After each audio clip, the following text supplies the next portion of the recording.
Hello friends, welcome to Kalyani Sulagam. இன்றைக்கி இந்த வீடியோவில் குழந்தைங்களுக்கு ரொம்ப பிடிச்ச பொட்டேட்டோ ஃப்ரை, அதுவும் டிஃப்ரெண்ட்டான டைப்பில் செஞ்சு காமிக்க போகிறாங்க. அதுக்கு முன்னாடி என்னோடய சேனல் இப்போ தான் ஃபஸ்ட் டைமாக பார்க்குறீங்கன்னா சப்ஸ்கிரைப் பண்ணிக்கோங்க. மறக்காமல் பெல் பட்டனை ப்ரெஸ் பண்ணி அதில் ஆல் ஆப்ஷனை கிளிக் பண்ணிக்கோங்க. மறக்காதீங்க, லைக் பண்ணுங்கள், கமெண்ட் பண்ணுங்கள், ஷேர் பண்ணுங்கள். என்னோடய வீடியோஸ்லாம் ஃபுல்லாக பாருங்கள். உங்களுக்கு பிடிச்சிருந்ததுன்னா ஃப்ரெண்ட்ஸ் அண்ட் ஃபேமிலிக்கு ஷேர் பண்ணி எனக்கு சப்போர்ட் பண்ணுங்கள். சரி வாங்க, இன்றைக்கி இந்த டிஃப்ரெண்ட்டான பொட்டேட்டோ ஃப்ரை எப்படி செய்யலான்னு பார்க்கலாம்.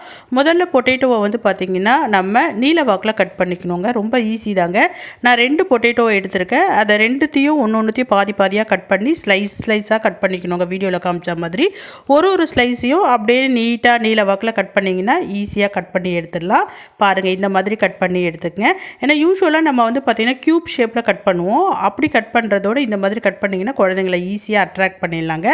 இப்போ வந்து கட் பண்ணதை எல்லாத்தையும் வாஷ் பண்ணி நல்லா ஃபில்ட்ரு பண்ணி தண்ணி இல்லாமல் எடுத்து வச்சுக்கலாம். இப்போ ஸ்டவ் ஆன் பண்ணிக்கலாங்க. கடாய் வச்சுக்கலாம். கடாயில் நம்ம அப்பளம்லாம் பொரிப்போம் இல்லைங்களா, அந்தளவுக்கு எண்ணெய் விட்டுக்கோங்க. இப்போ நம்ம டீப் ஃப்ரை தான் செய்ய போகிறோம். இப்போ இந்த கட் பண்ண இந்த பொட்டேட்டோஸை நம்ம எண்ணெயில் போட்டு நல்லா பொரிச்சு எடுக்க போகிறோங்க. முன்னாடியும் பின்னாடியும் திருப்பி போட்டு பொரிச்சு எடுக்க போகிறோம். கலர் வந்து பார்த்திங்கன்னா ரொம்ப சேஞ்ச் ஆகணும் அப்படின்னு நினைக்காதீங்க. லைட்டாக வந்து கலர் சேஞ்ச் ஆனாலுமே போதும். ஆட்டோமேட்டிக்காகவே பொட்டேட்டோவை வந்து பார்த்திங்கன்னா பொரிச்சு எடுத்து நம்ம பிளேட்டில் வச்சோன்னா கலர் சேஞ்ச் ஆகிடும். அதனால் நீங்கள் வந்து ரொம்ப பொரிச்சு கலர் மாறணும்னு நினைக்காதீங்க. போட்டு அந்த சலசலப்பு அடங்கினோடனே எடுத்துருங்க. நான் இப்போ எடுத்துகிட்டேன் பாருங்கள். எனக்கு வந்து பார்த்திங்கன்னா 3 பேட்சாக நான் போட்டு எடுத்தேங்க. நல்லா டீப் ஃப்ரை பண்ணி எடுத்துட்டேன். நீங்களும் வந்து பார்த்திங்கன்னா நீங்கள் எவ்வளோ பொட்டேட்டோ எடுத்தீங்களோ அதுக்கேற்ற மாதிரி நீங்கள் பொரித்து எடுத்துக்கோங்க. நிறைய எண்ணெய் விட்டு பொரிச்சிங்கன்னா டக்குன்னு ஒரே டைமாகவே ஒரே பேட்சாகவே முடிஞ்சிடும். நான் கொஞ்சம் எண்ணெய் தான் விட்டு பொரித்தேன் அப்படின்றதுனால 3 டைம் வந்து பார்த்திங்கன்னா பொரித்து எடுத்துக்கிட்டேன். இப்போ வந்து பார்த்திங்கன்னா எல்லா பொட்டேட்டோஸையும் நம்ம பொரித்து எடுத்த பிறகு இந்த எண்ணெயை வந்து நம்ம மறுபடியும் ஒரு பாத்திரத்துக்கு மாற்றிடலாங்க. இப்போ நான் வந்து எல்லாமே பொரித்து எடுத்துட்டேன்.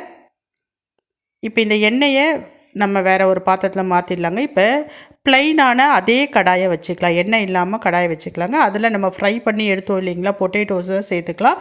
இது கூடவே உப்பு, கரம் மசாலா, தனி மிளகாய் தூள் போட்டு நல்லா ஃப்ரை பண்ணிக்கலாங்க. சிம்மிலேயே இருக்கணுங்க. எந்த காரணத்துக்கும் கொண்டு ஃப்ளேம் வந்து ஜாஸ்தி பண்ணவே பண்ணாதீங்க. சும்மா இப்போ மிக்ஸ் தான் பண்ணுறோம் நம்ம. கடைசியாக வந்து பார்த்திங்கன்னா 1 ஸ்பூன் அளவுக்கு பச்சரிசி மாவு போட்டு நல்லா மிக்ஸ் பண்ணி எடுத்துருங்க. இப்போ பொட்டேட்டோ ஃப்ரை வந்து ரெடி ஆகிடுச்சு. கண்டிப்பாக இந்த பொட்டேட்டோ ஃப்ரை குழந்தைங்களுக்கு ரொம்ப பிடிக்குங்க. பொதுவாகவே பொட்டேட்டோ ஃப்ரைனாலுமே குழந்தைங்களுக்கு ரொம்ப பிடிக்கும். அதுவும் இந்த மாதிரி செஞ்சு கொடுத்திங்கன்னா அவங்க அப்படியே ஸ்நாக்ஸ் மாதிரி சாப்பிட்ருவாங்க. அந்த அளவுக்கு வந்து பார்த்திங்கன்னா ரொம்ப நல்லாயிருக்கும். செஞ்சு பார்த்து எப்படி இருக்குன்னு சொல்லுங்கள். பாய்.